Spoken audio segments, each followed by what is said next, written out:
My dear, walking to the village in this heat is sheer madness. And really, these past 2 months you've been acting like someone else, odd whims, strange impulses. Without asking me, you drag me off to the seaside, though in 45 years of marriage, such a notion never once crossed your mind. And you choose Fee Camp, of all places, the dullest little town imaginable. And now, suddenly, you're seized by a thirst for movement, you, a lifelong homebody, and you want to wander through the fields in the blazing sun. Ask d'Apreville to accompany you, he's always ready to indulge your fancies. As for me, I'll go lie down after lunch. Madame de Cadour turned to her longtime friend. Will you come with me, d'Apreville? He bowed with a smile, displaying that old-fashioned gallantry so rarely seen today. I'm ready to follow you anywhere, he said. Well then, go ahead if you're not afraid of sunstroke, grumbled Monsieur de Cadour. He returned to the Hotel des Bains to nap for an hour or two. Left alone, the elderly woman and her old companion set off at once. She whispered, clutching his hand. At last, at last. He replied softly, but with unease. You're mad. I swear, you're mad. Think of the risk. If that man. She shuddered. Oh, Henri, don't call him that man. He continued, more sharply. Fine. If our son suspects anything, if he guesses, he'll have us both in his power. You've lived 40 years without seeing him. What's come over you today? They walked along the long street leading from the sea to the town, then turned right to climb the hill of Etretat. The white road twisted under the scorching sun. Weakened by the heat, they moved slowly, taking small steps. Madame de Cadour took her friend's arm, her gaze fixed ahead, still, sorrowful. So you've never seen him either, she asked. Never. Not once. How is that possible? My dear, let's not reopen our eternal debate. I have a wife and children, you have a husband. We must protect our reputations. She said nothing. Her thoughts drifted to her distant youth, to all that had passed, leaving only sadness. She had been married off, as young girls often are. She barely knew her fiancé, a diplomat. Her life with him was typical of a society woman. Then came d'Apreville, a young man, also married, who loved her deeply, passionately. During her husband's long absence on a political mission to India, she gave in to her feelings. How could she resist? How could she find the strength to refuse, when she loved him too? No, it would have been too cruel. Life is harsh and treacherous. Can one escape fate when passion pursues and loneliness suffocates? Who would choose darkness over light, and live in shadow until death? She remembered every detail, how he kissed her, how he smiled, how he paused at the threshold and looked at her. Those were the only bright days of her life, and how swiftly they vanish. Then she realized she was pregnant. Despair overwhelmed her. That journey south, the fear, the torment, the secluded villa by the sea, hidden deep in a garden she dared not leave. She would never forget those languid days beneath the orange tree, her eyes fixed on the yellow-red fruit flickering in the green leaves. She longed to walk to the shore, to hear the waves, to see the blue expanse, the white sails, the outline of mountains on the horizon. But she dared not step outside the gate. Her swollen figure betrayed her shame. Then came the signs, the contractions, the dreadful night. She still saw the pale face of her lover, the doctor, the nurse. And the child's first cry, that tiny, mewling sound, the first voice of a human being. The next day, the only day she ever saw and kissed her son. Since then, not once. Not even from afar. Her life became hollow, shadowed by the thought of the child. He was taken away, hidden.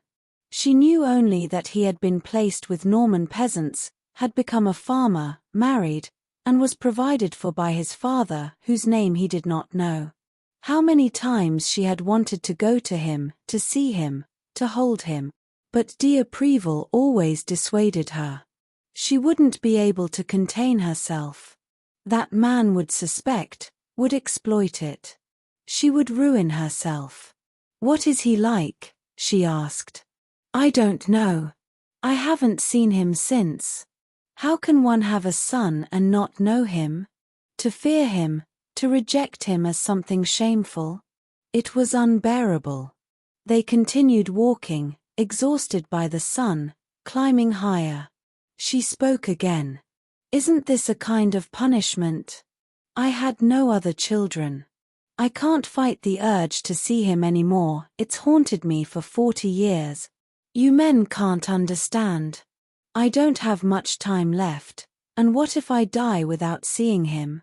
How could I wait so long? Every day, the first thought upon waking was of him. What does he look like? Oh, how guilty I am before him. In such matters, can one care about society's opinion? I should have abandoned everything, gone to him, raised him, loved him. I would have been happier. But I didn't dare. I was a coward. How I suffered. Little abandoned children. How they must hate their mothers." Suddenly she stopped, choking on her tears. The valley, bathed in blinding light, lay silent and empty. Only the grasshoppers chirped relentlessly in the yellow grass on either side of the road. "Sit down for a moment," he said. He led her to the edge of a roadside ditch, and she sank to the ground, covering her face with her hands. Her silver curls came loose, and she wept, unable to master her grief. He stood before her, helpless, unsure of what to say. "Please, be strong," he murmured. She rose. "Yes, I will be strong." And, wiping her tears, she resumed walking with a faltering, aged gait. Soon the road led them into a grove with a few scattered cottages. The rhythmic clang of a blacksmith's hammer rang out in the distance. Soon, on the right side of the road, they spotted a cart standing beside a building. A little farther on, beneath a canopy, 2 men were shoeing a horse. Monsieur de Préval walked over to them. "Where is Pierre Benedict's farm?" he called out. One of the blacksmiths, without looking up from his work, replied, "Turn left just past the tavern, then keep straight on. It's the 3rd yard after the Porret farm. There's a little fir tree by the gate, you won't miss it." They turned left. Madame de Cadour could barely move her legs now, they trembled beneath her, and her heart pounded so violently she struggled to breathe. With each step, she whispered as if in prayer, "My God! Oh, my God!" The pressure in her throat made it hard to speak. She staggered, her feet dragging as if they no longer obeyed her. Monsieur de Préval was pale and visibly anxious. "If you don't pull yourself together, you'll give everything away," he said sharply. "Try to stay calm." She murmured faintly, "How can I? My son.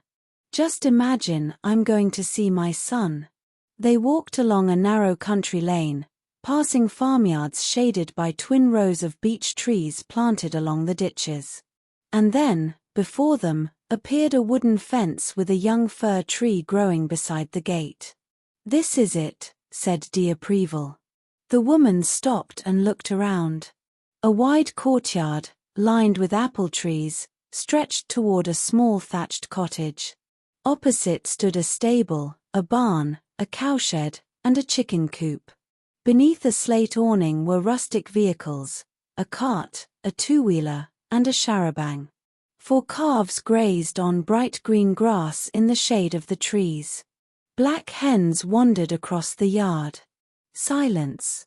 The door to the house stood open, but no one was in sight. They stepped inside. From beneath a pear tree, beside a barrel, A black dog sprang out and barked furiously. Along the wall of the house, near the entrance, 4 beehives stood on wooden platforms, their straw domes lined up in a neat row. Monsieur d'Apreville approached the house and called out, "Is anyone here?" A girl of about 10 appeared on the threshold, barefoot, her feet dirty, dressed in a shirt and woolen skirt. She looked shy and sullen. She stood in the doorway as if to block their way. "What do you want?" she asked. "Is your father home?" "No." "Where is he?" "Don't know." "And your mother?" "She went to milk the cows." "Will she be back soon?" "Don't know." Then Madame de Cadour, as if afraid they might drag her away, said quickly, "I won't leave until I've seen him." "We'll wait, my dear," said d'Apreville gently. Turning around, they saw a peasant woman approaching the house, carrying 2 heavy tin pails that sparkled with dancing flecks of sunlight. She limped slightly on her right leg. Her chest was wrapped in a brown, faded jacket, soaked by rain and bleached by the summer sun. She looked like a poor farmhand, worn and untidy. "There's Mama," said the girl. The woman cast a suspicious, unfriendly glance at the strangers and entered the house without acknowledging them. Her face was thin and yellow, with harsh features like so many peasant women. She looked old. Monsieur d'Apreville called out to her, "Madam, we were wondering if you might sell us 2 glasses of milk." She set down the pails, stepped onto the threshold, and muttered, "I don't sell milk. You see, we're very thirsty. This lady is not young, and she's quite tired. Might you have something for us to drink?" The peasant woman eyed them warily, her expression grim. At last, she relented. "Well, since you're here, I'll give you some milk." She disappeared into the house. The girl brought out 2 chairs and placed them under an apple tree. Her mother followed, handing the visitors 2 cups of frothy milk. She remained nearby, as if trying to observe them and figure out their intentions. "You're from Fee Camp?" she asked. "Yes, we're spending the summer there," d'Apreville replied. After a pause, he added, "Would you be willing to sell us chickens each week?" The woman hesitated, then asked, "You want young hens?" "Yes, young ones." "What do you pay at the market?" D'Apreville didn't know. He turned to his companion. "My dear, what do you usually pay for young hens?" She looked up, her eyes brimming with tears, and murmured, 4 francs, sometimes 4.5. The woman gave her a curious glance. "Why is the lady crying?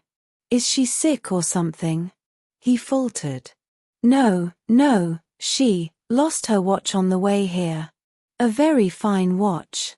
She's upset. If anyone finds it, please let us know." Madame Benedict said nothing, but her face showed clear suspicion. Suddenly she said, "There's the master." She was the only one who noticed him enter. She was facing the gate. D'Apreville flinched. Madame de Cadour turned sharply, nearly falling from her chair. 10 paces away, a man appeared, leading a cow on a rope, bent over and breathing heavily. "Damn hide," he cursed, ignoring the guests, and disappeared into the cowshed. The old woman's tears dried instantly. She froze, speechless, paralyzed by horror. Her son. It was her son. D'Apreville, struck by the same thought, asked in a trembling voice, "Is that Monsieur Benedict?" The woman narrowed her eyes. "Who told you his name?" "The blacksmith on the road," D'Apreville replied. They all fell silent, staring at the dark opening of the cowshed door. Nothing was visible inside, but muffled sounds came from within: shuffling, footsteps, the rustle of straw. The man reappeared, wiped his brow, and walked toward the house with a heavy, swaying gait. He passed by the visitors without acknowledging them and said to his wife, "Go pour me a mug of cider. I'm thirsty." He entered the house. His wife went down to the cellar, leaving the Parisians alone. Madame de Cadour, overwhelmed, whispered, "Let's leave, Henri, please, let's go." D'Apreville helped her up, took her arm, and supported her as best he could. She was on the verge of collapse. He placed 5 francs on the chair and led her away. As soon as they passed through the gate, she burst into tears, her body shaking with grief. "Oh, look what you've made of him." Monsieur D'Apreville was pale. He replied curtly, "I did what I could. His farm is worth 80,000 francs. Not every son of a wealthy Parisian has such a fortune." They walked back slowly, in silence. She wept without pause. Tears streamed down her face, rolling over her cheeks.